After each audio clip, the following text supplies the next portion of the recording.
Where did you learn to cook? You with the face. Maybe you never have. More and more kids are moving out of home and relying on takeaways, frozen meals, not just kids, everyone actually, and mum dropping around pre-made dinners for them. So what 3 dishes should you teach your children to prepare before they leave the nest? Food writer and travel writer Annabelle White joins me now. Annabelle? Hello, Paul. I mean, it's absolutely ridiculous you saying you don't want bonding and friendship, because I know that you are actually a very, very good friend. Only to you. But the only thing is, I'm very worried about the purple shirt. Mm-hmm. You know they've done studies in the United States which suggest you're wearing a purple shirt in the studio, that people who wear purple are sexually repressed. So you may need to get together, put that on that single site. Because seriously, Annabelle, yes. I think more than anyone else, you know that's not true. Well, Paul, you and I are in an enclosed space. Are New Zealand ready for this? Yeah, we're in a probably not. room. Hey, why did you give up the Nordic sticks? I mean, I was telling you I haven't. Seriously, you should see my calves. They're phenomenal. The Auckland Medical School want to use me in their anatomy class because my calves are really my best feature. Normally, I walk into the studio backwards because they are so phenomenal. Truly, I can actually create a power surge. I've often wondered why you do that in the studio. But because I thought that you'd actually stopped doing the Nordic sticks. No. I love the Nordic sticks. It's just sometimes a little embarrassing because the Nordic sometimes. Well, the Nordic. No, you've got stick envy. Let me tell you, the Nordic Walking Association have given me the T-shirt, which says Nordic walking burns 40% more calories. But I just know someone like Jeff's going to go past, roll down the window and say, "Keep walking, lady, it ain't working." So I'm not wearing the T-shirt. No, it's crazy. It is Annabelle, the stupidest looking thing in the world. No, it's fantastic, but they're doing it. Okay, this is not a Nordic walking chat. I know. Right, so more and more people are leaving home with an inability not just to cook a meal, but an inability to even know how to read a recipe. Absolutely, and I'd actually go as far as to say that the Washington Post have said it's too little and it's far too soon. In other terms of,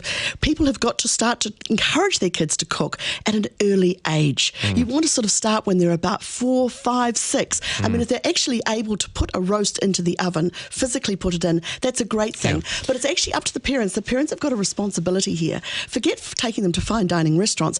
Parents have got to make sure that they convey the message that fresh, lovely food and having dinner around the table is a positive and good thing. Oh, because it's so much more than just the food. It's the community, it's everything. Conversation. Exactly. Yep. So plan, chat about it, make it fun. So don't just say, today we're not going to go to Rainbow's End during the school holidays. Today we're going to go into the kitchen. We're going to get a pot of mooly mash and we're going to get something like this. Like, I know you like power tools. You stick this little, blender in. It's one of those whiz sticks.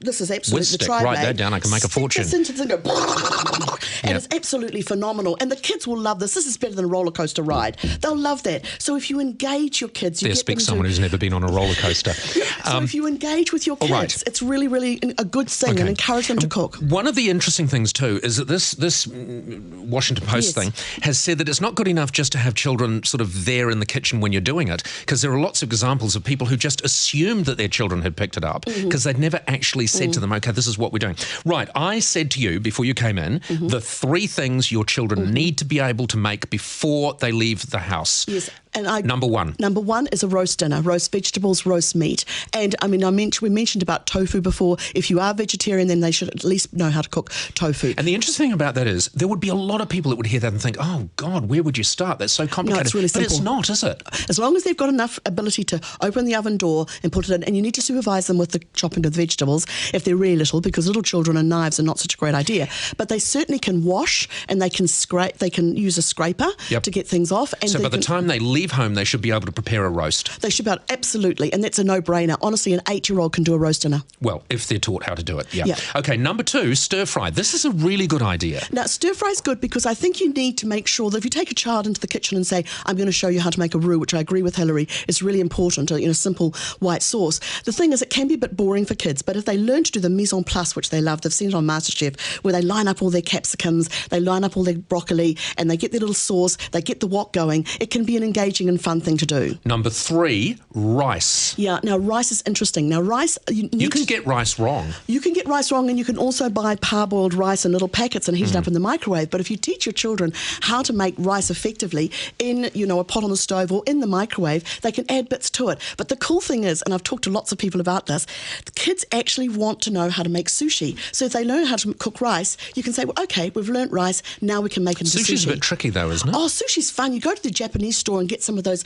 little banners, and you get little mats, and No, it's really simple and fun. Kids love that. Little banners. Yeah, little bandanas around their heads and stuff like that. I think you can make sushi without a bandana. No, but the right attitude, Paul. I mean, Paul, when was the last time you made sushi? When was the last time I made anything? I mean, seriously, you're the only person I know. You invite me for holidays at Christmas and you take the whole kitchen out. So that's why I travel with this. You can take this on a plane. I literally did. In my holiday home, I actually had the kitchen disassembled and taken away. I mean, Hillary, he took the whole thing. Who takes out a whole complete kitchen?